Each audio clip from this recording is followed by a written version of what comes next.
तिचा ऍक्सिडेंट झाला, खूप रक्त गेलं। डॉक्टरने सांगितलं की तिची खूप क्रिटिकल पोझिशन आहे। तिच्या आणि तिच्या होणाऱ्या बाळाच्या जीवाला असलेला धोका असून टळलेला नाही। वाचणार नाही? ऍक्सिडेंट अशी कशी वाचणार नाही देवयानी? आम्ही वाचू आमच्या देवयानीला, आमच्या बाळाला। कुठे ते डॉक्टर? त्यांना जमत नसेल तर आपण दुसरीकडे जाऊया, चांगल्या डॉक्टरला दाखवूया। हवं तर परदेशातला डॉक्टर मागूया, पण देवयानीला आम्ही वाचवणार, आमच्या बाळाला आम्ही वाचवणार। साक्षी आम्हाला सांग देवयानी कुठे आहे? डॉक्टर कुठे ते? ICU।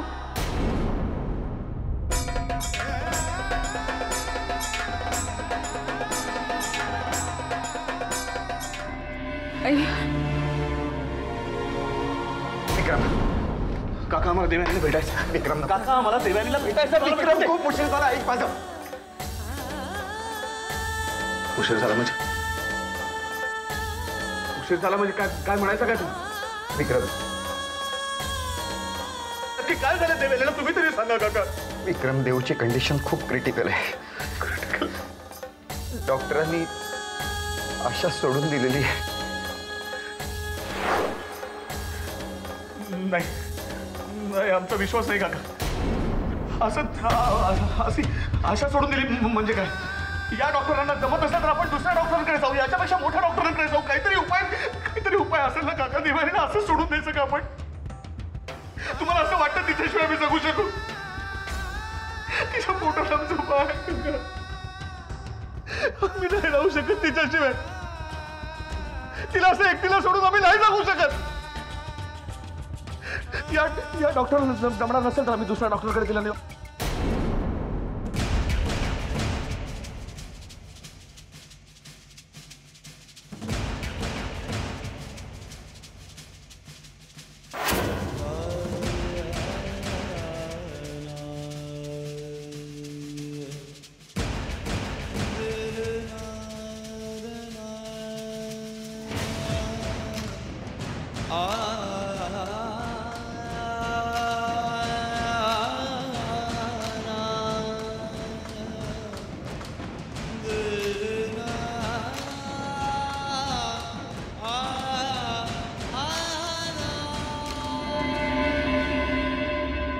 देवयानीची तब्येत खूप नाजूक आहे।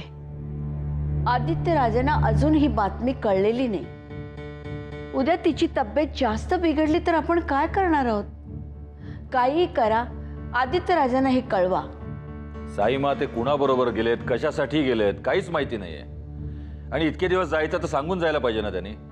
बरं, मोबाईलची रेंज नसेल, त्यांना फोन नाही करतायत। त्यांनी नसेल केला फोन, पण रणवीर, अशा प्रसंगी आपण धावपळ करायला नको का? हा प्रसंग आमच्यामुळे घडलेला नाहीये साईमा, आणि त्यांची काळजी वाटायचं आम्हाला काही कारण नाही। फोन त्यांचा बंद आहे, काळजी त्यांना वाटायला पाहिजे। आम्ही प्रयत्न केला साईमा, त्यांच्या ऑफिसमध्ये, फॅक्टरीमध्ये, सगळीकडे, पण त्यांच्याबद्दल कुणालाच माहिती नाही। आणि ते ज्या गावात गेलेत त्या गावाबद्दलही कुणाला माहिती नाही।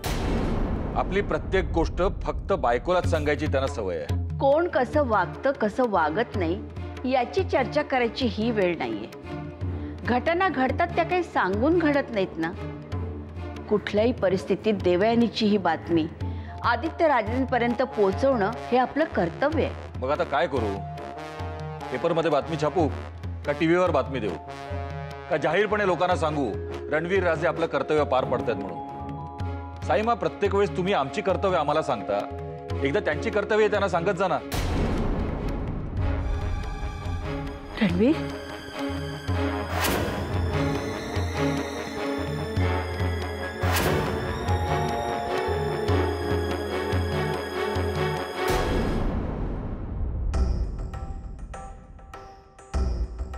डॉक्टर साहेब,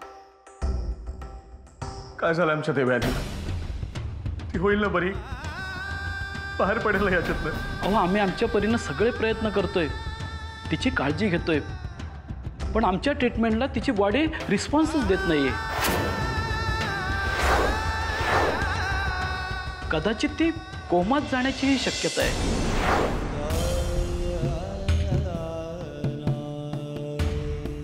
डॉक्टर आहात तुम्ही? डॉक्टर आहात ना? तरी असली उत्तर देताय आम्हाला. हे बघा, तुम्हाला जमत नसेल तर आम्हाला सांगा, आम्ही दुसरा डॉक्टर मागू, परदेशात मागू. हवा तितका पैसा खर्च करू, पण आमचा फैमानेला आम्ही याच्यात बाहेर काढून तिला वाचवा. आम्ही विक्रम साहेब, जरा शांत व्हा. मी तुमच्या भावना समजू शकतो. आम्ही शक्य तेवढं सगळे प्रयत्न करतोय तिला वाचवण्याचे, पण आमच्या हातात प्रयत्न करण्यापलीकडे काही नाही. विक्रम साहेब, तुम्ही स्वतःला सांभाळा, देवावर विश्वास ठेवा. जिथे आपले प्रयत्न थकतात तिथे देवावरची श्रद्धाच कामी येते. तुमची आयुष्यभराची सोबती याची अर्ध्यात सोडून आम्हाला नाही जाऊ शकत. तुम्हाला कळत नाही का, आम्ही तिच्याशिवाय नाही जगू शकत. प्लीज काहीतरी करा. आणि जर तुम्ही तिला वाचू शकणार नाही तर या हॉस्पिटलला आग लावा, जाळून टाकू हॉस्पिटल. आणि त्याचबरोबर आम्ही स्वतःलाही संपून घेऊ. तुम्हाला तिला वाचवावं लागेल डॉक्टर, तिला वाचवावं लागेल.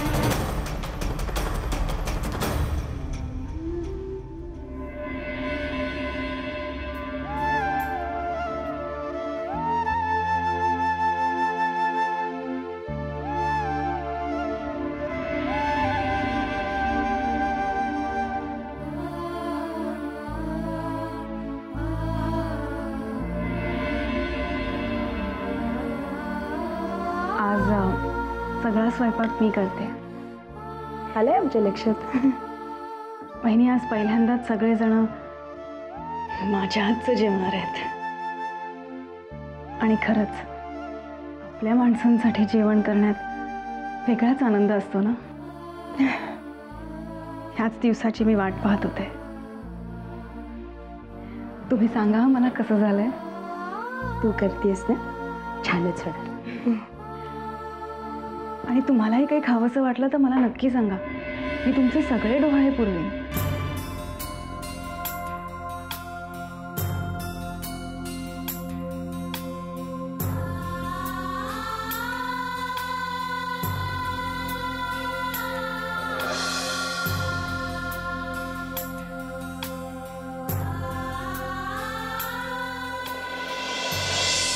साईमांचे किती चांगलं वागण्याचा प्रयत्न केला तरी ते माझ्याशी असं का वागतात. खरंच मी इतकी देऊ.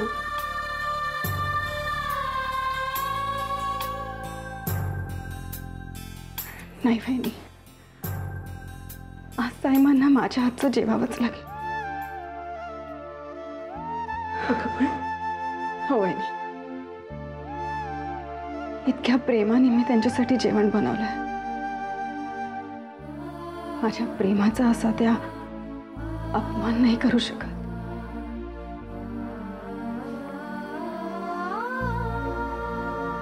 आत्ता कुठे माझ्या देऊच्या आयुष्यात सुख यायला लागलं होतं. सगळं चांगलं झालं होतं. किती केलं तिने या घरातल्या सगळ्यांसाठी. पटकन मन जिंकून टाकलं सगळ्यांचं. तिच्यामुळे तर या घराला जिवंतपणा आला. आणि आज माझी देव मृत्यूशी झुंज देते. तिचं काही बरं वाईट झालं तर नाही, काय होईल विक्रम भाऊजींचं. तुटून जातील ते. असं होता कामा नये. देवा, आजपर्यंत आम्ही तुझ्याजवळ कधी काही मागितलं नाही. आमच्या देवयानीला वाचव. आमचं आयुष्य तिला लाभू दे, पण तिला लवकर या घरात घेऊन ये. आमच्या देवयानीला वाचव.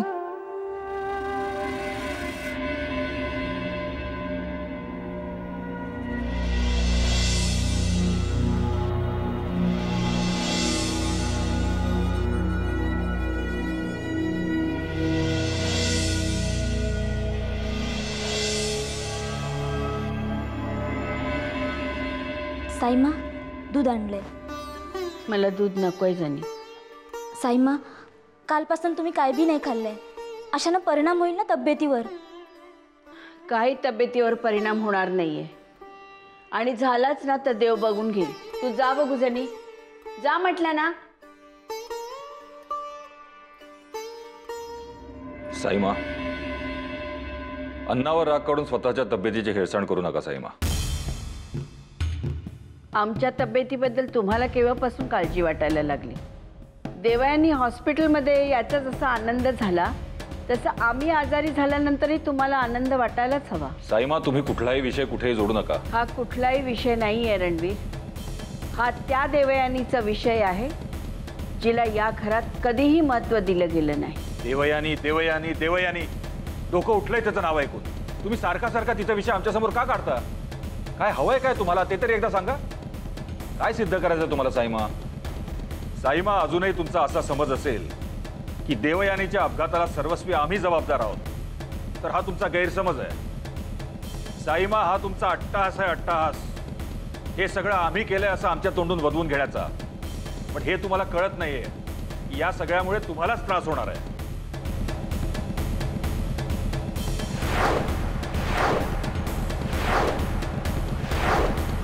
आता तुम्ही बोलणार पण नाही का आमच्या बरोबर? गप्पच बसून राहणार आहात का? स्वतःच्या तब्येतीकडे दुर्लक्ष करू नका असंही नाही का सांगायचं तुम्हाला साईमा? का तुम्हाला ते देवयानी जवळची वाटते? अहो, आमच्याशी बोलणार आहात का नाही?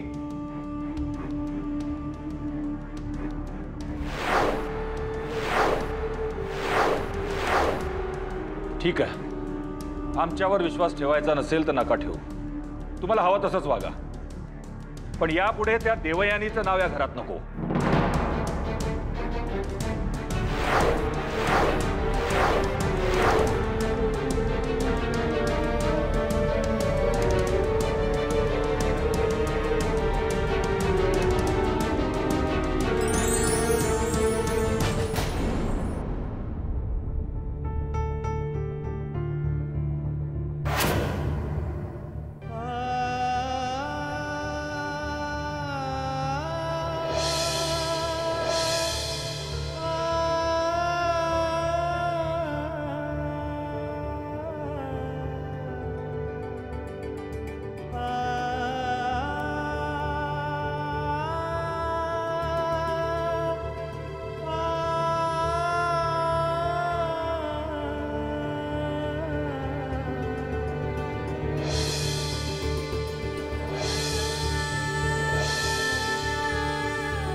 असं समज की ती फॅक्टरी माझी बर्थडे गिफ्ट.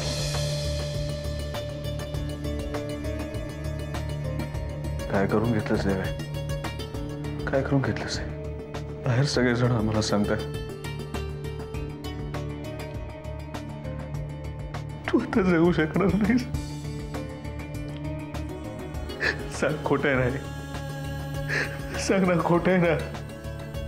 मग का डॉक्टर आम्हाला असं सांगतायत की तू जगणार नाहीस म्हणून? तुला काय वाटतं? तुला काही झालं तर आम्ही जगू शकू? तुझ्याशिवाय जगण्याची कल्पना पण करू शकत नाही आम्ही. आणि आमच्यापासून एक गोष्ट लपवून ठेवलीस तू. आपल्याला मूल होणार आहे ना? सांग ना, आपल्याला मूल होणार आहे ना? का नाही सांगितलंस आम्हाला? देवानी प्लीज बोल ना काहीतरी. देवानी, आम्ही खरंच नाही जगू शकत तुझ्याशिवाय. प्लीज बोल.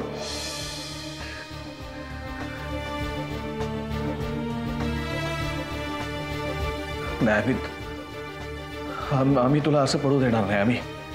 आम्ही तुला याच्यातनं बाहेर काढणार लवकरात लवकर. आम्हाला काही करायला लागलं तरी चालेल, पण तू याच्यातनं बाहेर येणार आहेस. प्रॉमिस कर आम्हाला.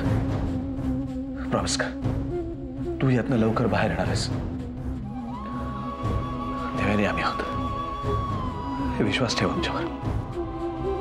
या विक्रावर तुझा विश्वास आहे ना? आम्ही तुला काही होऊ देणार नाही देवानी. तुला काय होत?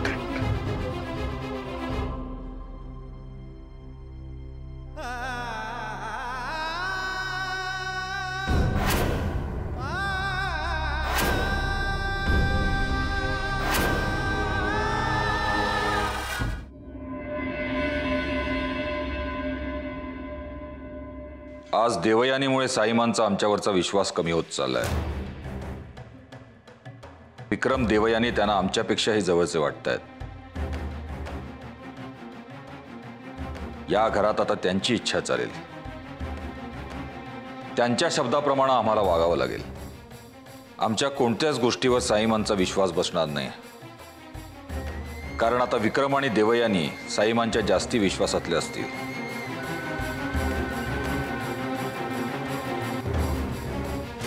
देवयानीच्या अपघाताचं खापर आमच्या डोक्यावर फोडलं जातंय. आम्हाला एकटं पाडलं जातंय.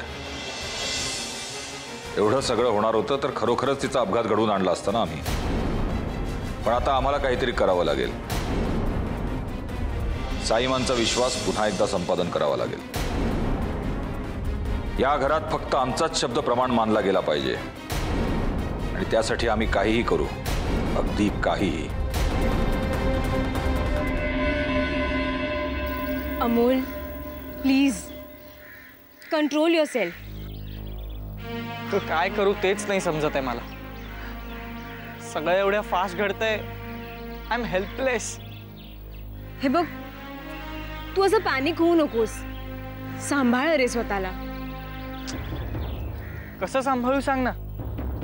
अगं, अशा सिच्युएशनना फेस करायची सवयच नाहीये मला. दीचं तसं झाल्यानंतर देऊ आणि साक्षीनेच सांभाळलं ना मला. पण अमोल, आता तुझं तुलाच सांभाळायचंय. आय एम शुअर की या गोष्टीमुळे तुझ्या घरातल्यांनाही तितकाच त्रास झाला असणार आहे. त्यामुळे तू त्यांच्याकडनं आधाराची अपेक्षा करू नकोस. अरे, तुझ्याकडे बघूनच तर ते जगतायत ना. In fact you have to learn to be a little more mature. तू त्यांना आधार द्यायला हवास, धीर द्यायला हवास. इतकी तुला माहित नाही की देऊ माझ्यासाठी काय आहे. यु नो, लहानपणी मला किंवा दीला लागलं ना तर आईच्या आधी देऊ धावून यायची. मला खर्चटलं ना की तिच्या डोळ्यात पाणी यायचं. माझ्या जखमांच्या वेदना तिला आधी कळायच्या. पण त्यावेळेला मला तिचं प्रेम कधी कळलंच नाही. आणि आज ती मरणाच्या दारात असताना मी काहीच नाही करू शकत. अमोल, अरे देवावर विश्वास ठेव. मला माहिती आहे, मनापासून हाक मारली ना की तो नक्की ऐकतो. मला नाही ऐकायचं तुझं. मला फक्त देऊने बरं झालेलं पाहिजे. अमोल, अमोल, तुला माहिती आहे, आपण स्ट्रॉंग व्हावं ना म्हणून देव आपल्या आयुष्यात असली संकट आणत असतो. पण आपण सुद्धा आता सगळ्यांना दाखवून देऊया की आपणही आता मोठे झालो आहोत आणि अशा सिच्युएशन्सना फेस करण्याचं धाडस आलंय आपल्यामध्ये. कम ऑन अमोल, मी आहे ना तुझ्याबरोबर. आपली देऊ नक्की बरी होईल. मी प्रार्थना करेन तिच्यासाठी. खितकी, तुला कसं ग सुचतं हे सगळं बोलायला? तुझ्यासाठी.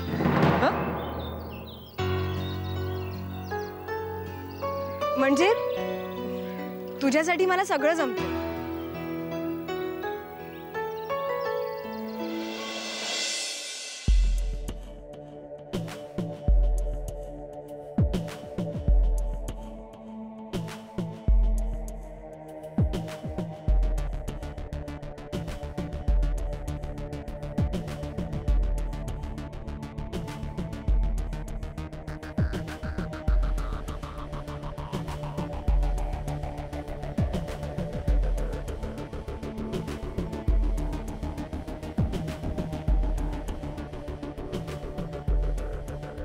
नक्की काय झालं होतं इन्स्पेक्टर साहेब? विक्रम साहेब, देवयानी आणि साईमा मंदिरात गेल्या होत्या. साईमा मंदिरातून बाहेर पडताना समोरून एक टेम्पो येत होता. त्यांना टेम्पोपासून वाचवण्यासाठी देवयानी ताई गेल्या आणि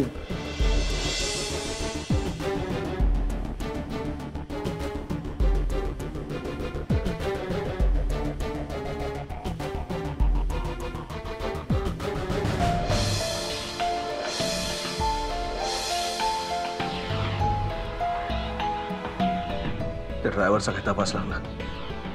योग्य माहिती मिळाली की आम्ही कळवूच तुम्हाला. तुम्हाला माहिती मिळाली तरी सुद्धा तुम्ही आम्हाला थोडीच कळवणार होते इन्स्पेक्टर साहेब. हे न समजणं इतके मूर्ख नाही होत आम्ही. बघा विक्रम साहेब, त्या ड्रायव्हरचा शोध सुरूच आहे. तो ड्रायव्हर एकदा का हाताला लागला की सगळ्या गोष्टींचा उलगडा आपोआपच होईल. आणि हा अपघात नाही आहे, हा घातपात आहे.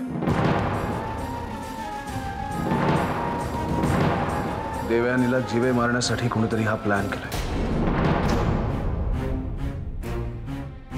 आणि तो इसम कोण आहे आम्हाला चांगलं माहिती, इन्स्पेक्टर साहेब. रणवीर राजे शिर्के.